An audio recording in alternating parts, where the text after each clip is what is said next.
يعني المسرحيه اللي كتقام غاليه بجد 250 مليار سنتيم وبزاف ديال الممثلين وبزاف ديال الروينه والكواليس وداكشي. انا بالنسبه لي اللي كنفكر فيه والله الا بحال هكذا تنفكر تنقول بما انه الملك وصحابه هما اللي كيحكموا، ديك فلوس زايده فينا يعني غير يحيد الحكومه ويحيد ديك الروينه كامله وحنا متقبلين فهمتيني. عندنا ما نديرو حيت ما عندنا ما نديرو في كلتا الحالتين ما عندنا ما نديرو. يعني تنقول 250 مليار نقدروا نعاونوا بهذوك الناس حتى اللي في الجبال، ما كاين اللي الدريه مسكينه باغا تمشي تقرا، كاين هادي اللي ما عندوش مدرسه، كاين اللي باغي يداوى، كاين اللي هادي ماشي غدير معاهم مزيان هذاك حقهم.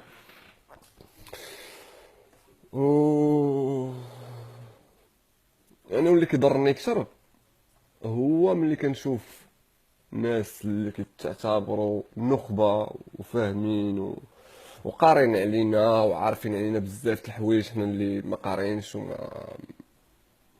ما قريناش ما فاهمين والو.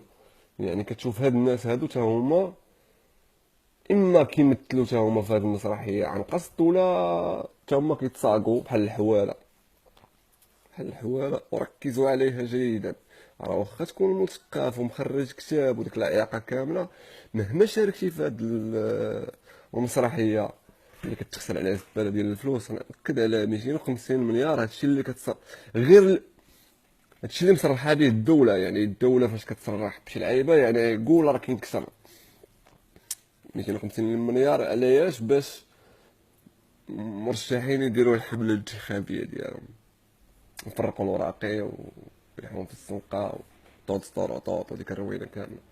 ما عرفتش انايا، ماشي مقاطع، ماشي ما مسوقش لك الشيء كامل، ما كنتش باغي نهضر والله ما كنتش باغي نهضر. تنقول ما باغي نتمزك على المحفوظي شطاح بخير فهمتيني. ما بقيتش باغي نمرض راسي حيت حسيت براسي بحال كنضرب في شي حيط.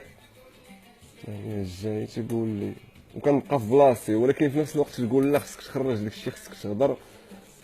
عندك واحد الناس كتشارك معاهم شي حاجه خصهم مره يسمعوك كدوي كتهضر.